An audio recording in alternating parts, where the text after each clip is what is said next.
Good morning everyone. Napakalakas ng ulan pala gabi. Pero hindi na namin namalayan yan. Nagising na lang ako na malakas pa rin naging ulan. Ayan na si Batman, meron na siya mga friends. Hindi naman siya, yan. Hindi naman siya naaabutan. And then, ano lang siya, natatakam lang sila na siya'y hablutin. Kata mo yun? Sigas yan. Well, si Batman, dapat kagabi siya na nalagay sa kanyang bahay. Pero, kapag kami umalis, no? Kami nagpunta sa Nagnutap event. At kung gusto nyo mapanood yung sample ng kanilang exam sa aming Bilibili account. Magaling. Pero hindi kami nagtagal dahil sa, siyempre, gabi yun eh. Gabi yung exam. Marami pa kami gagawin kinabukasan. Kaya maaga kami umuwi. Ngayon ito, akin nang ilalagay sa bahay niya dahil may bagong ngayon. Lalaya. Yung mga kay Aling Mimay. Di sila pwedeng magsabay kasi nagbubugbugan niya. Isa, laban sa tatlo. Ano nyo yung kaaway nyo yun eh. Oh, Batman, tara na. Baba. Tara na. Huwag ka na magpatumpik-tumpik pa.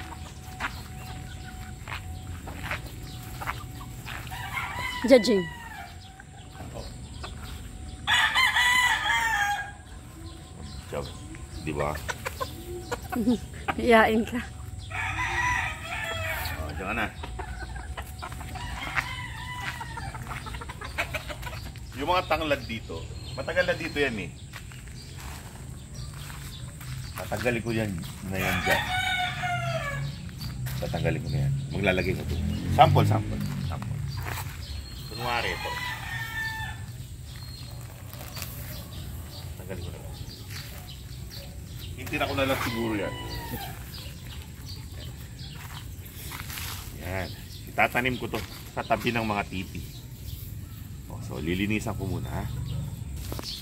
Segregate ko muna. Yan, dapat ganyan. Tanggalin lang yung mga lumang dahon na ganito. Yan. Yan. Ito yan.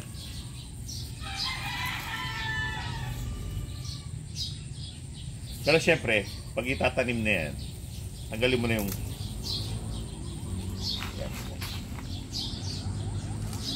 kasi, grabe ang mga lamok. Siguro kagabi nakatulog silang maganda kasi wala lamok kasi umulan. Diba? Pero pag walang ulan, kawawa.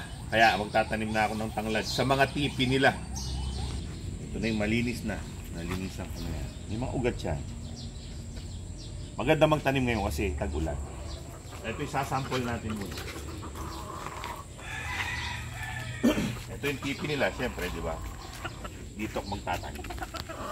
Sa lugar na hindi nila maaabot. Kasi pag naabot nila, baka bunutin nila yan eh.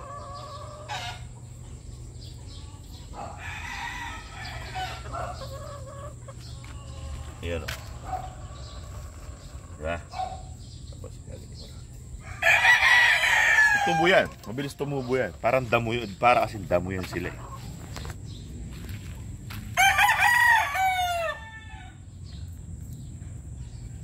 Tabunan mo lang. Basta yung hindi nila naaabot. Kasi pag naabot nila yan, bubunutin nila yan kasi siyempre curious sila, di ba? So ganyan ang gagawin ko. So, pag yumabong yan, no? Magandang tignan. At tagulan pa naman ngayon, mabilis lang yan na yumabong. Lahat yan lalagyan ko. Tatanggalin ko na yung lahat doon. Kasi parang wala nang sustansya yung lupa doon sa pinagtaniman ng tanglad. Ano na sila, hindi na sila nagpa-progress. Dito sigurado, kasi may mga ipot dyan, di ba? Nakakasip-sip sila ng fertilizer.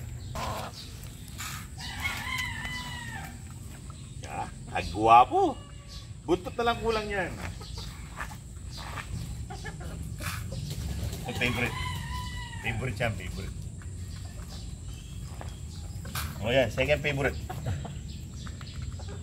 Ang pinakamabait sa kanila lahat, wait, ayun sa dulo. Ito naman. Nakakagigil. Nakakagigil ang mga to. Ito yung pinakamabait sa kanila. Hindi yan na... Dati naman sila lahat na maamo. Tapos nung nagtandangan sila, parang medyo umilap sila. Medyo lang. Pero ito hindi nawala yung ano niya, yung pagiging maamo niya. Ganyan pa rin siya.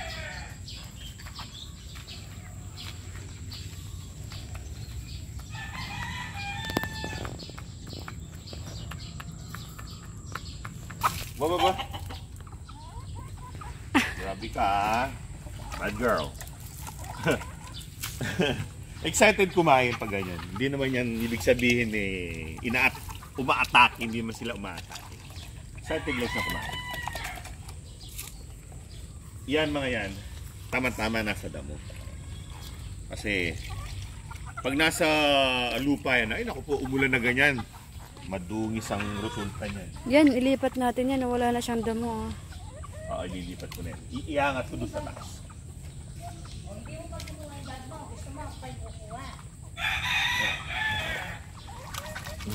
Siyempre ito, una kong papakainin.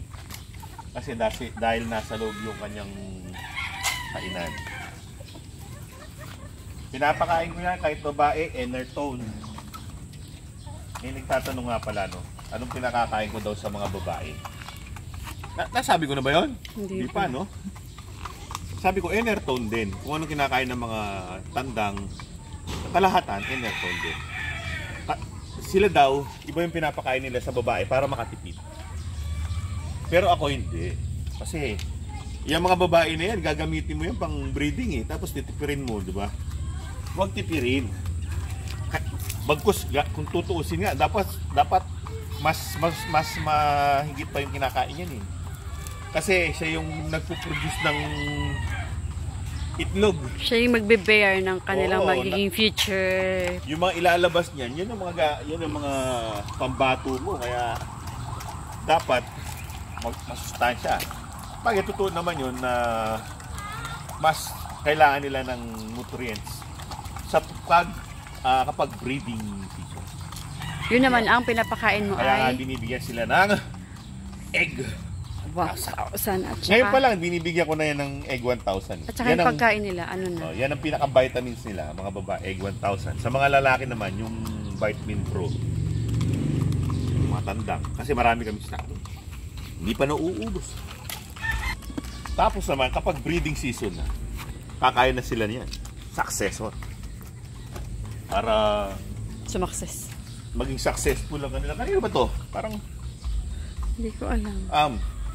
Hello? Sobra ba? Kanina yan. Ay, kay ano? Kay Batman. Kinuha mo kaya, nilinis mo. Sorry. Sorry. Jory. Oh, mga nagmamadali. Hindi makapagantay. Merong isa dyan na sa lahat ng girls, may isang pinakamatakaw. Pero hindi siya sa akin.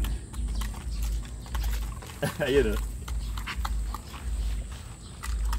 Ayan, si Buttercup ni Aling Imay. Yan ang pinakamatakaw sa mga girls. Malakas siyang kumain. Pag yan maglugo, ayun ako. Maganda yan pag naglugo yan. Yan, sige. Kain ka na. Madali ka na. Ito mga to, ubus na. Nakatingin pa rin sila. Ganda nilang tingnan. Oo. Ikaw na. Imagine dati mga sisiw lang yan. Nasa brooder yan, di ba? Binibidyo ko yan. Kaya binibigyan kong kanin. Pag pinapaamo ko, iniilawan namin. Paggabi, tinatambayan. Mga sisiw, tapos nilalaro ko yung mga sisiw. Pero ngayon, oh. Ha? Pinapatayan pa yan ni Judge. Yan.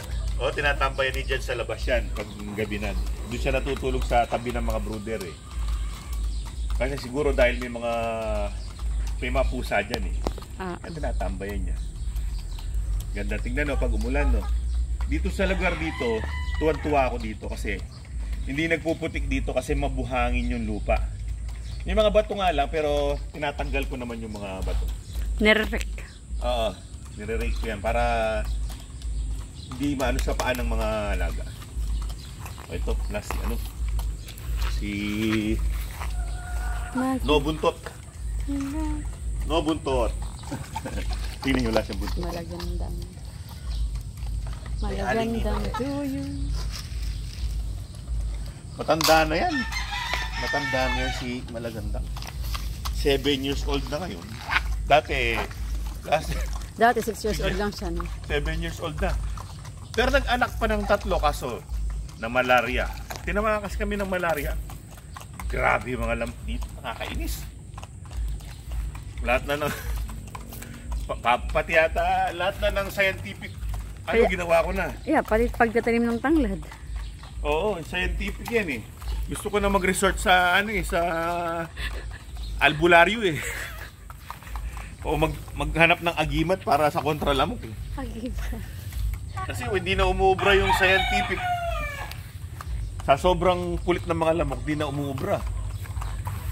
Parang gusto ko nang mamundok at maghanap ng agimat kontra sa lamok. Kailangan na silang bayaran. Ay, nako. Pero wala bang seminar ng lamok, extermination? Sasali ako doon. Well, mga kaibigan, good morning sa inyo lahat. Napakasaya ng morning dahil saya mga alaga. Nadiligan yung paligid, green na green. Yes, sir. Ganoon lang. Hanggang sa susunod na episode. Maraming salamat sa inyong panonood. Alam. Paalam.